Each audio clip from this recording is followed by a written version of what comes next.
નમસ્કાર મિત્રો, હું ગામ અકોલાળી રિઝલ્ટ માટે ગયેલો છું. દેવરાજભાઈની વાડી છે.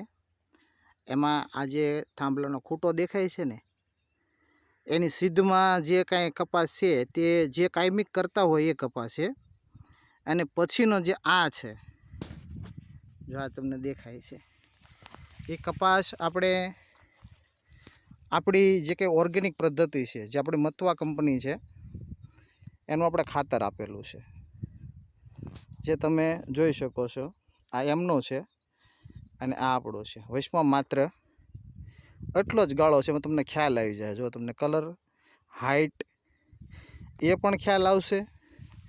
અને એની અંદર કેટલા ફળો આવેલા છે, જો આ નવા છાપકા પણ આવેલા છે.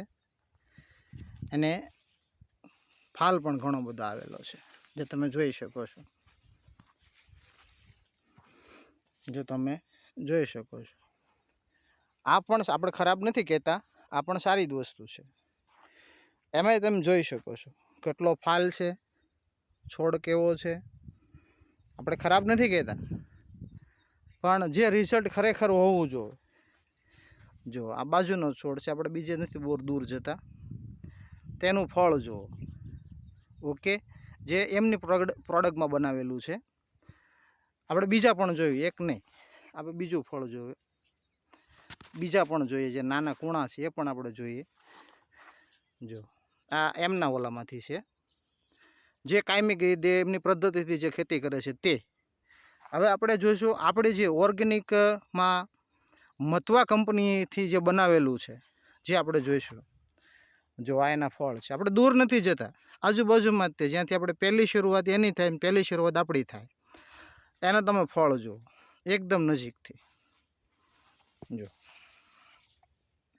આપણે બીજા છોડવે પણ નથી જતા, આજુબાજુના જ બે, અને એ તે શરૂઆતના જ તે. જો કેટલો નરવો છે. આપણે બીજા છોડવામાં જોઈશું, જે આપણામાં જ છે એમાં પણ જોઈશું. જો કેટલો નરવું છે. એટલે કે વ્યક્તિ છે, જે ભાઈ દેવરાજભાઈ, એ સુરત કોઈ કારણોસર ગયેલા છે અને ભાગ્યા પણ અત્યારે વાડીએ હાજર નથી. એટલે મારે જાતે એકલા વિડીયો બનાવવો પડ્યો છે. એ તમે જોઈ શકો છો, આ બે વિભાગ છે અહીંયાથી, જે તમે જોઈ શકો. નમસ્કાર, ધન્યવાદ.